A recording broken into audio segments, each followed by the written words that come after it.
cero. Hermano, ¿cómo estás? Bienvenido a un nuevo estudio. Vamos a poner un poquito de música. Bienvenidos a nuestro canal Bernabé, Hijo de Consolación y Teomnostos 3:16.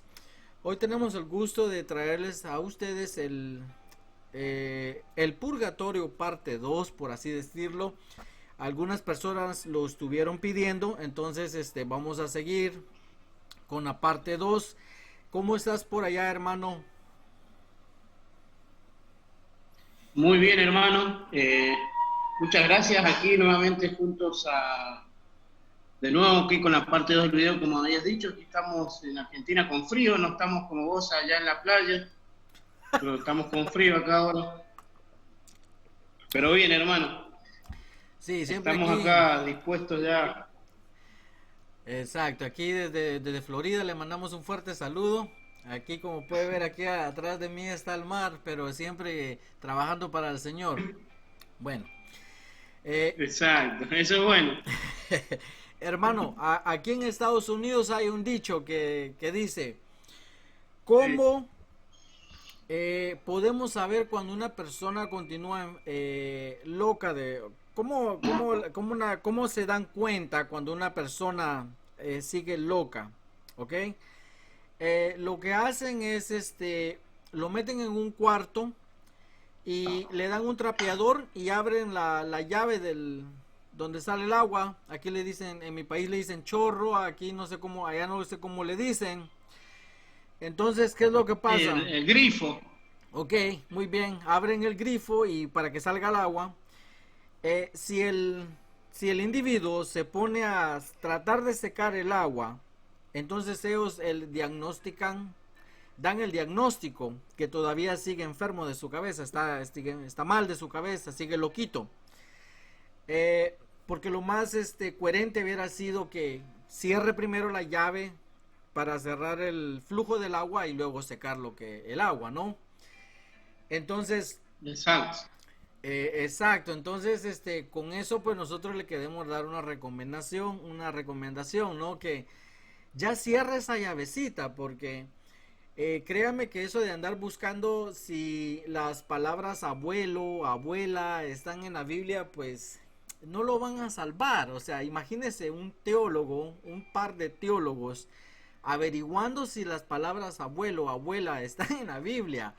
¿Qué nos debería de importar a nosotros, hermanos, que esté en la Biblia? Y a nosotros, hermano, nos podría importar que esté en la Biblia cuando las palabras de Pablo, cuando hace mención de la resurrección de nuestro Señor, que si Cristo no hubiera resucitado, vana sería nuestra predicación. Son palabras que nos edifican y que edifican a otros como cristianos, y son muy importantes. Pero la verdad que ponernos a buscar en la Biblia, a ver si está o no está la palabra abuelo para seguir las locuras del loco, porque en realidad no le estamos ayudando también al loco, nos estamos volviendo locos nosotros al seguir la corriente y el loco va a creer que no está bien, que está bien y que está acuerdo realmente. Entonces, le damos una recomendación, no invierta tiempo en esas personas. Mire, usted si se tardó media hora en buscar si estaba la palabra loco ahí en la página de los testigos de Jehová, esa media hora se hubiera podido ir a comer su heladito con su familia, con su hija, con su esposa, a caminar al parque. Deje de hacerle caso, cierre esa llave, ciérrela mejor, no le dé cuerda porque usted no le va a ganar a ese muchacho, olvídelo, déjelo ahí mejor. Bueno, Dijimos hacer loco con su tema. exacto, entonces eh, pasando a otros temas, pues queremos comentarles también que vamos a hacer dos videos más. Uno donde vamos a dar una respuesta de ciertos videos que se están subiendo a las redes porque se nos hace de mala onda, ¿no? Una cosa es defender la fe y la otra es ir más allá y meterse en la vida privada de las personas. ¿Qué piensas tú, hermano? Sí, la verdad que suena, que se ve feo ya, por ejemplo, yo como cristiano y que subo videos a internet, ya meterme con la vida privada de las personas ya es medio feo, porque se ve feo, la audiencia lo ve feo eso. Yo por lo menos no estoy de acuerdo. Exacto, como dijimos, una cosa es defender la fe, defender lo que uno quiere, lo que uno cree, pero no llegar a esos extremos también. Entonces vamos a hacer un video de esos y vamos a hacer uno con respecto a la idolatría y lo vamos a ver desde la perspectiva de Dios, la idolatría. ¿Qué piensa Dios? Para él, ¿qué es la idolatría? ¿Cómo él ve la idolatría? No lo que yo pienso, no lo que tú piensas, ¿verdad, hermano? Exacto, sino verlo desde la perspectiva de Dios, de lo que piensa Dios, desde la perspectiva divina, de arriba hacia abajo, como siempre tenemos que Exacto. analizar nuestro estudio. Primero ver los pensamientos del Señor y después dejar nuestros pensamientos de lado, digamos, analizarlo bajo nuestros pensamientos, pero con la dirección de cómo ve Dios la idolatría, podríamos decir. Exacto, nosotros nos tenemos que acomodar a las escrituras, no las escrituras a nosotros o Dios a nosotros, sino todo lo contrario. Nosotros somos los que nos debemos de aplicar y a ser transformados por medio de las escrituras y que no acomodarlas a nuestra manera, sino a la manera de Dios. Bueno, ahora ya hablamos mucho de eso, entonces vamos a pasar al estudio. Como dijimos, lo pidieron algunos hermanos en la segunda parte, entonces aquí estamos. Vamos a escuchar al padre Luis Toro otra vez. Él va a citar Ok, Primera de Juan, capítulo 5 y 5. versículo 16 y 17. Y lo va a relacionar con lo que ya dijimos, con lo de Juan, que citó Juan 5, ¿no? Juan 5, 16 y 17 y lo va a relacionar con el purgatorio y ahí lo va a relacionar que existe el purgatorio y que hay un pecado que lleva a la muerte, una condena total, asimilándolo con que es el infierno, pero vamos a ver lo que nos dice acá la escritura, ¿no? Exacto. Vamos a escuchar al padre Luis Toro entonces. Y vamos a investigar si su interpretación Sí, una el vez más purgatorio. está coherente con lo que el autor está tratando de decir o sigue insertando sus propias ideas. Escuchémoslo. Porque la Biblia dice que hay purgatorio, hay infierno y hay cielo. Pero no dice cuáles pecados lo va a llevar al infierno. Escuche lo primero que dijo. Apúntelo por favor, yo aquí lo tengo. Dijo que la Biblia no dice qué pecados nos llevan al infierno. Si usted lee primera de Juan Exacto. capítulo 5 versículo 16, habla que hay pecados que llevan al infierno, muerte total, y hay pecados que no llevan al infierno, pero no dice. Ahora acaba de decir que en Primera de Juan hay pecados que llevan al infierno. La palabra infierno debería de estar ahí, pero lo vamos a ver. Dice cuáles lleva al infierno y cuáles no. ¿Por qué no dice cuáles lleva al infierno y cuáles no? Para que nadie juzgue a su hermano, para que nadie condene a su hermano, para que el juicio se lo dejen a Dios. Ponga cuidado. Si alguno viere a su hermano cometer pecado que no sea de muerte, Pecado que no lo lleve al infierno, que no se. Escuche lo que acaba de hacer él. El término muerte Mezcla la palabra muerte con pecado que lo lleva al infierno. y le da la interpretación a la palabra muerte, infierno. Sea de muerte, pedirá, y Dios le dará vida. Esto es, para los que cometen pecado que no sea de muerte. Hay pecado de muerte. hay pecados de muerte. ¿Cuáles son? Ni se supo. ¿Y por qué no dice estos son los pecados que llevan al infierno? Porque eso le corresponde únicamente a Dios y a los protestantes que se creen dioses. Y andan juzgando y condenando a la gente. Otra vez, Luis. Hay pecado de muerte por el cual yo no digo que se pida. Y escuche lo que viene. Toda injusticia es pecado. Toda injusticia es pecado, protestante. Toda injusticia es pecado, pero. Muy bien. Entonces ya escuchamos al padre Luis Toro. Entonces, una vez más, nuestra investigación es ver si él está interpretando bien la Biblia. Entonces lo primero que él dijo, hermano, fue que la Biblia no nos dice a nosotros cuáles son esos pecados que nos llevan al infierno.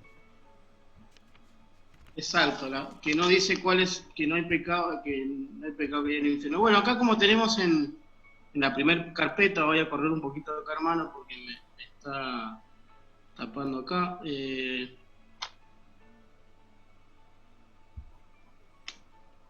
Bueno, en Marcos 3, 28 y 29, acá claramente la Biblia nos dice, en verdad os digo que todos los pecados serán perdonados a los hijos de los hombres, y las blasfemias, y las blasfemias con que blasfemen. Pero cualquiera que blasfeme contra el Espíritu Santo no tiene jamás perdón, sino que es culpable de pecado eterno.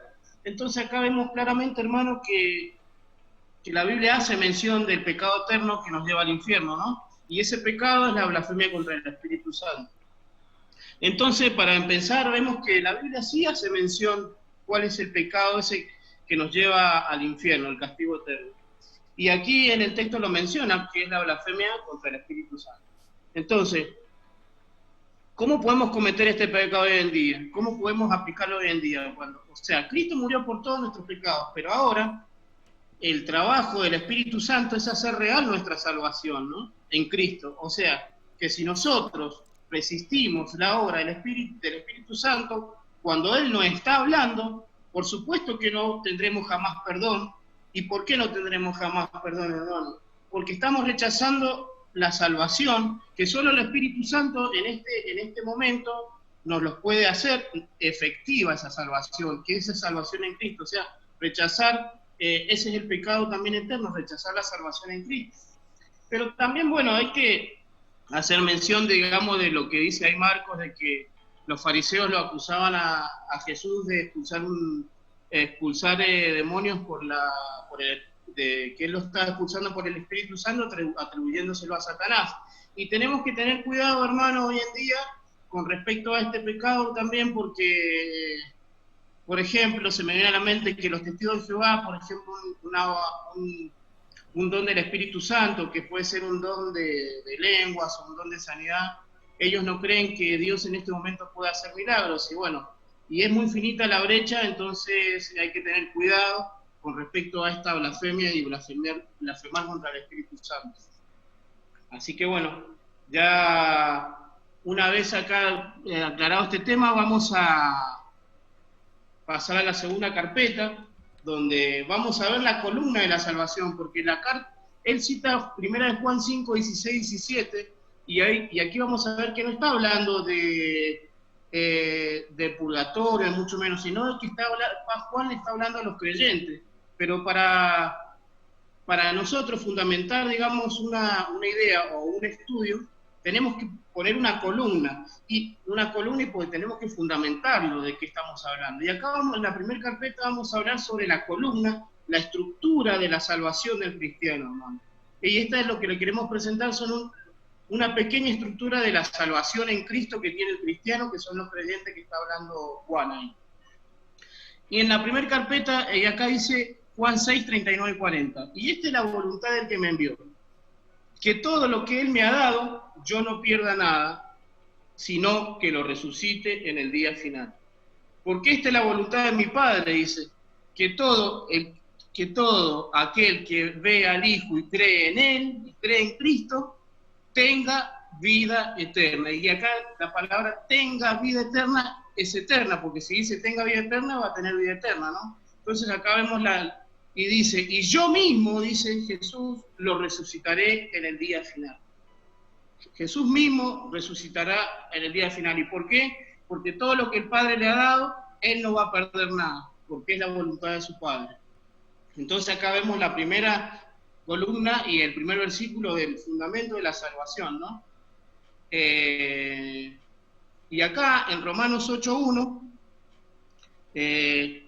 Pablo nos está diciendo, acá vemos el segundo fundamento, la segunda estructura de nuestra salvación en Cristo, dice, por consiguiente, no hay ahora condenación para los que están en Cristo Jesús. No hay condenación, y acá la palabra en Cristo, hermano, es muy importante. Es muy importante, porque estar en Cristo estar en Cristo nos da la seguridad de nuestra salvación. Estar en Cristo es salir de la esclavitud del pecado. Como dijo este mismo apóstol Juan en Juan 8:39, que el que hace pecado es esclavo del pecado. Y después dijo Cristo, y si el Hijo los libertare, seréis libres de ese pecado. ¿Y por qué? Seremos libres de esa esclavitud del pecado. O sea, estar en Cristo es ya no tener más miedo a la muerte física y a la muerte espiritual. Y poder hacer mención, se me viene aquí, de las palabras que decía Pablo, para mí el vivir es Cristo y el morir es ganancia. El vivir es Cristo y el morir es ganancia. Entonces, o sea, que si usted está en Cristo, es un escogido y un apartado para Dios. ¿Y por qué? ¿Y por qué es un apartado? ¿Y para qué es un apartado para Dios? Según Corintios 5:5 nos explica acá, aquí se nos dice qué pasa con el creyente. Y dice, y el que nos preparó para esto mismo es Dios. Y aquí observe cómo Dios nos prepara. Quien nos dio el Espíritu Santo como garantía. Aquí vemos, dice, que nos dio el Espíritu Santo como garantía. Y luego dice, por tanto, aquí ya vemos cómo Dios ya nos había preparado de antemano y ya nos dio esa garantía, que es el Espíritu Santo, y dice, anímense, siempre y sabiendo que mientras habitamos en el cuerpo, estamos ausentes en el Señor. Pero, cobramos ánimo y preferimos más bien estar ausentes del cuerpo y habitar con el Señor. Y aquí vemos que Él está diciendo claramente que el creyente prefiere estar, acá Pablo está diciendo que prefiere estar ausente de su cuerpo, de esa carne, pero estar presente con el Señor, o sea, estar donde Él está. Y aquí también es importante la palabra preferimos, cuando dice Pablo que se refiere preferimos más bien, porque se refiere a todos los creyentes, se refiere a todos los creyentes, ¿no? Entonces aquí ya vemos la estructura, una pequeña estructura de la salvación en Cristo y de la salvación del creyente. Exacto. Grandioso, hermano. Entonces, lo que le estamos presentando, lo voy a resumir en poco, es la estructura, la columna de la salvación. La columna. El Padre se los da al Hijo, el Hijo es el encargado de resucitarlo en el día final, eso le toca, ese es el trabajo de Él, ni usted ni yo tenemos nada que ver con eso, ¿ok? Él mismo lo resucitará. Exacto.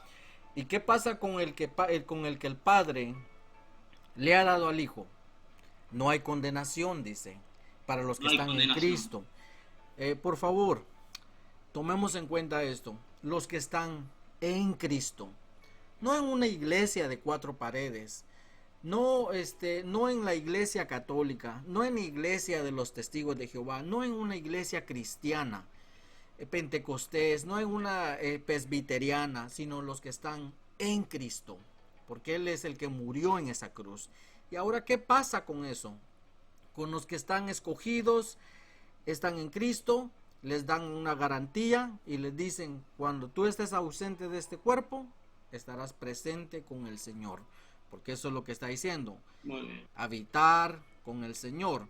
Y ahora, ya que el hermano nos ha dado la estructura, la columna de la salvación, vamos a investigar qué era lo que Juan le quería decir a los creyentes en su carta, porque es una carta. Cuando uno escribe una carta, exacto, tiene un propósito. O sea, yo no puedo ir y pedir trabajo y llevar una carta de amor.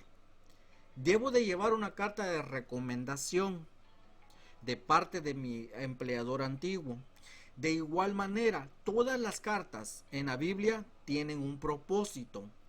Ahora vamos a ver si la interpretación del padre Luis Toro estuvo acertada o no, hermano.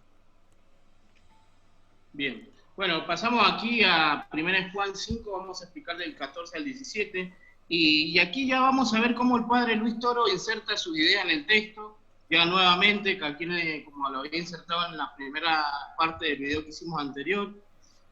Pero, y vemos que en Juan 5, 16, 17, pero vamos a agarrar la conexión desde el 14, porque creo que esto empieza en el 14 y veremos lo que Juan escribió en esta carta y como creyente, cuál es la confianza que debemos tener nosotros, ¿no? Entonces aquí Juan lo está invitando al creyente a orar y dice, y esta es la confianza que tenemos delante de Él, que si pedimos cualquier cosa conforme a su voluntad, Él nos oye. Él nos oye. Ya habíamos visto la columna de la salvación, y ya como cristianos, que acá vamos a ver que Juan le está hablando a los cristianos, a creyentes, y dice, Él nos oye. O sea que Dios oye las oraciones del cristiano, hermano. Dios oye nuestras peticiones. Y dice, y si sabemos, ya ahí vemos cómo ahí hace la conexión, y si sabemos que Él nos oye, cualquier cosa que pidamos, sabemos que las tenemos. O sea, que Él nos las dará. Si las peticiones que le hemos hecho, Él nos las dará, las peticiones que le hemos hecho. O sea, obviamente, hermano, de acuerdo a su absoluta y soberana voluntad, la voluntad del Señor. Exacto. Entonces aquí vemos la confianza que tiene el creyente al orar, y Juan está invitando al creyente a orar, ¿no?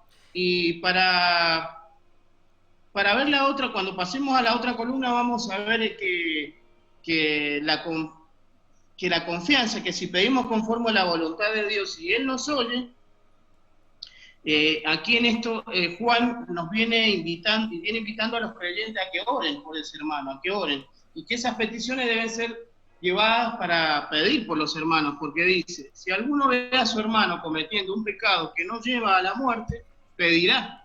O sea, que aquí vemos cómo el padre Luis Toro ya le mete sus ideas al texto, porque acá está hablando de hermanos cristianos, de creyentes, le está hablando de un pecado que podemos cometer a diario, hermano, un pecado que podemos cometer a diario, como de mentir, un pecado hasta de robo, podríamos decir, o cualquier cosa que podamos cometer a diario. Y dice, y por él Dios dará vida a los que cometen pecado que no lleva a la muerte. O sea, acá el apóstol Juan está invitando al creyente a que ore por ese creyente que ha cometido un pecado que no es grave, un pecado cotidiano que podemos hacer, para que ese cristiano se arrepienta de ese pecado y que le dé vida. Dice, y por él Dios dará vida, porque el padre Luis Toro tampoco explicó cómo que el Padre les dará vida. Y acá podemos ver dos cuestiones, que es la vida espiritual y la vida física también, porque acá le está hablando a los creyentes. Jamás puede decir de que acá hace mención de que el hermano no lo va a juzgar, porque como dice el Padre, dice para que su hermano no lo juzgue, sino al contrario. Pablo está pidiendo que su hermano ore por el creyente. Es al contrario de lo que está diciendo acá el Padre Luis Toro. El hermano no lo va a juzgar, sino va a orar por su hermano para que se arrepienta de ese pecado que comete a diario, ¿no? Y después vemos la parte B, que dice que hay un pecado que lleva a la muerte. Y yo digo que que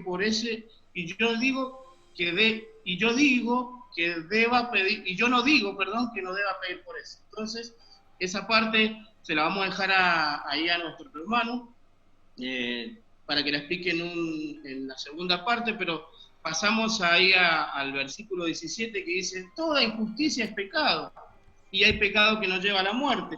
¿Y por qué nos dice que toda injusticia es pecado? Porque nosotros como cristianos, nos está diciendo acá que todos nosotros como cristianos cometemos pecados, no está diciendo que no tenemos pecado. Como cristianos, como creyentes, cometemos pecados que no llevan a la muerte, que es más o menos lo que estamos explicando en la parte A del versículo 16. Pero en el 18 nos aclara un poco que nos aclara que como creyente, digamos, y nos aclara que ¿por qué está hablando de creyentes? Porque dice, y sabemos que todo el que ha nacido de Dios no peca.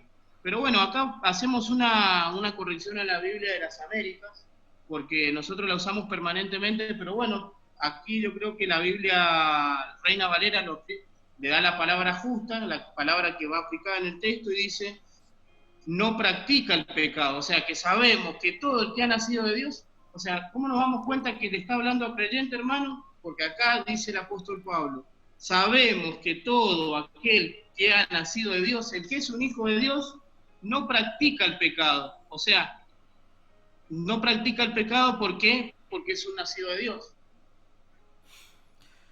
Muy bien, hermano. Entonces, hermano, te dejo si tienes algo para agregar, o si no, te dejo para que pases a la segunda carta, a explicar el pecado que lleva a la muerte, que él nos lo dijo. Nada más que entre veces sacan fuera de contexto este pasaje anterior donde dice que todo lo que pidan Él nos escucha y nos lo dará. Muchas veces lo sacan de contexto y no siguen leyendo y dicen de acuerdo a su voluntad, ¿verdad?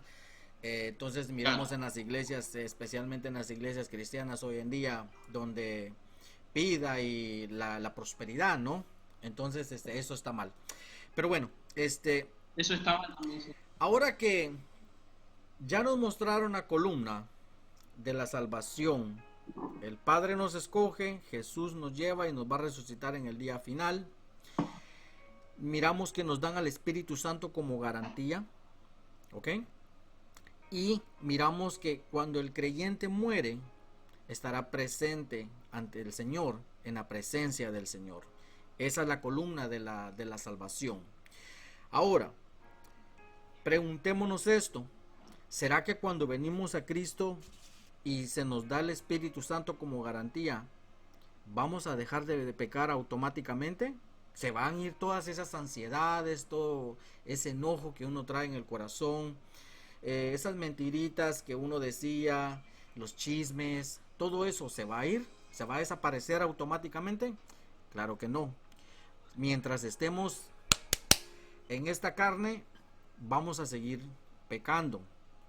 Pero, como decía el hermano en el versículo 18, el que es nacido de Dios no sigue practicando el mismo pecado. Entonces, ya que entendimos que por más que nos dieron al Espíritu Santo como garantía, no vamos a dejar de seguir cometiendo errores. Ahora, ¿qué pasa conforme uno va caminando y va madurando en las cosas del Señor? Obviamente van a haber pecados de los cuales se le tiene que disciplinar, ¿ok?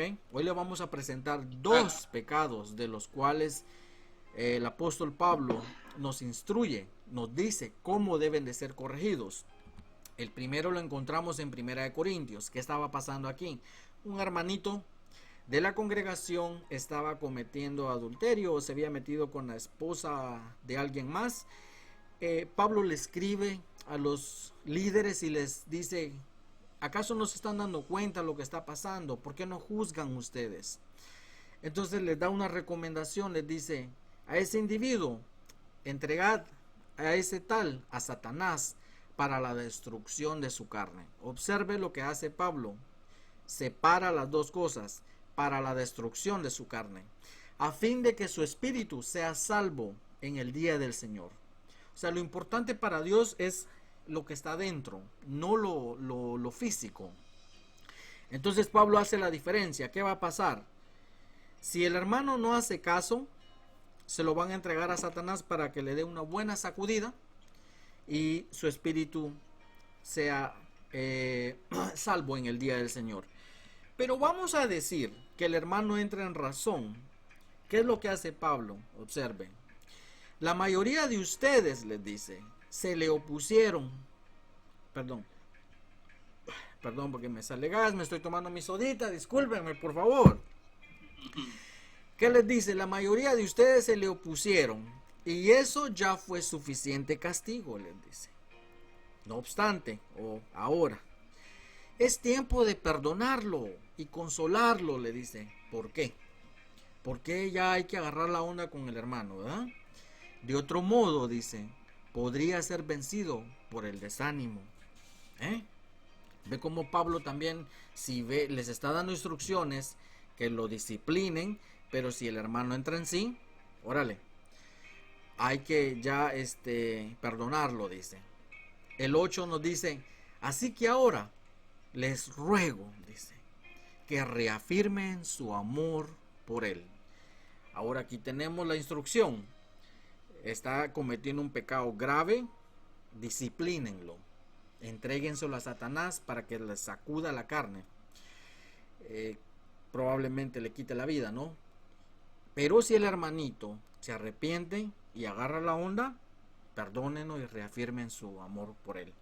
Ahora, si el hermano, ya que lo sacaron de la congregación, lo expulsaron y no agarra la onda, mira lo que hace Pablo. Aquí hay otra situación donde las personas participaban de la cena del Señor o la Eucaristía, como le dicen los católicos, y la estaban participando de la Eucaristía inapropiadamente. No entendían que era el cuerpo del Señor y la sangre del Señor. Viene Pablo y los corrige y les dice: examínense. ¿Por qué? Porque esa es la razón, les dice, por la que muchos de ustedes son débiles, espiritualmente están débiles y están enfermos. Los hermanos, a pesar de que habían recibido el Espíritu Santo, estaban enfermos. Y algunos incluso han muerto. ¿Te das cuenta? ¿Qué pasa? Ellos estaban consumiendo la cena del Señor, no sabían qué representaba la cena del Señor y por eso estaban débiles espiritualmente, unos enfermos y otros ya se los había llevado a casa el Señor. Entonces, aquí miramos dos ejemplos donde entra la disciplina y miramos una contracción de si el hermano entra en sí, se le perdona y se reafirma su amor por él. Pero si ese hermano endurece su corazón, ¿qué va a pasar? El Señor prematuramente se lo va a llevar a casa. Pero eso no quiere decir que él va a perder su alma en el infierno, porque no es lo que nos dijo Pablo ya en la estructura, en la columna. Entonces, podemos ver aquí, la opción siempre va a ser del creyente. Pero ya tenemos dos ejemplos de qué es lo que pasa con una persona que continúa en el pecado y ha recibido el Espíritu Santo. Yo no soy perfecto, no creo que tú seas perfecto, hermano, y no creo que alguien sea perfecto hoy en día. Siempre vamos a cometer nuestros errores, pero vamos a tener que tomar una decisión cuando se nos disciplina. O agarramos la onda, o Papito Dios nos lleva a su presencia. Aquí abajo le vamos a dejar algunas otras referencias de cómo Pablo pide que al individuo, al hermano, se le discipline, pero si él cambia su corazón y se arrepiente, tiene que ser consolado, reafirmado, restaurado. Ahí abajo se las dejamos: Gálatas, Tesalonicenses, Hebreos y Santiago. Entonces, como pudimos ver, el padre Luis Toro... Para agregar, hermano, y dejar en claro que ahí el apóstol Juan jamás estaba diciendo que ese pecado de muerte es el infierno. Jamás. Exacto. El pecado de muerte pues es la destrucción de la carne del creyente. Entonces ahí se los dejamos. Una vez más notamos y pudimos observar que el padre Luis Toro no solo insertó sus ideas, sino que sacó los textos fuera de su contexto para inventarse algo más que era contrario de lo que Juan realmente estaba pidiendo. Juan estaba exhortando a los creyentes, animándolos a que intercedieran unos por otros. Todo lo contrario que dijo el padre Luis Toro. Jamás el hermano iba a intentar juzgarlo, como él decía ahí, que para que su hermano no lo juzgue. Al contrario, el hermano estaba pidiendo y el apóstol Juan lo estaba incitando a orar por ese hermano. Jamás estuvo la palabra juzgar ahí en ese texto. La puso él, pero bueno, gracias, hermano. No, gracias a ti, brother, y pues ahí lo dejamos. Como dijimos, vamos a traer 2 nuevos videos, uno con respecto a la idolatría y el otro pues donde vamos a estar comentando el hermano y yo con lo que ha pasado con las redes sociales, que han ido más allá con el simple hecho de defender la fe. Okay. Ha sido un placer de vuelta estar compartiendo este estudio contigo y realmente hemos pasado unos momentos muy, muy lindos aquí tratando de hacer el video, así que te agradezco. Desde aquí de Argentina, vos estás allá en Florida, con un poquito más de calor, así que bueno, nos estamos viendo en el próximo video. Y acuérdese, dígale no al purgatorio y sí al cielo, porque eso es lo que Jesús tiene preparado para usted, porque Él murió por, como dijo nuestro hermano, ¿no? Murió por el brujo, dijo, ¿no? Murió por el brujo y murió por Claro. la prostituta y murió por usted y murió por mí, porque somos seres imperfectos. Eso es lo importante, que Cristo murió por nosotros. Amén. Eso es lo importante. Amén. Amén. Nos estamos Bueno, viendo. hermano, nos vemos. Chau, chau.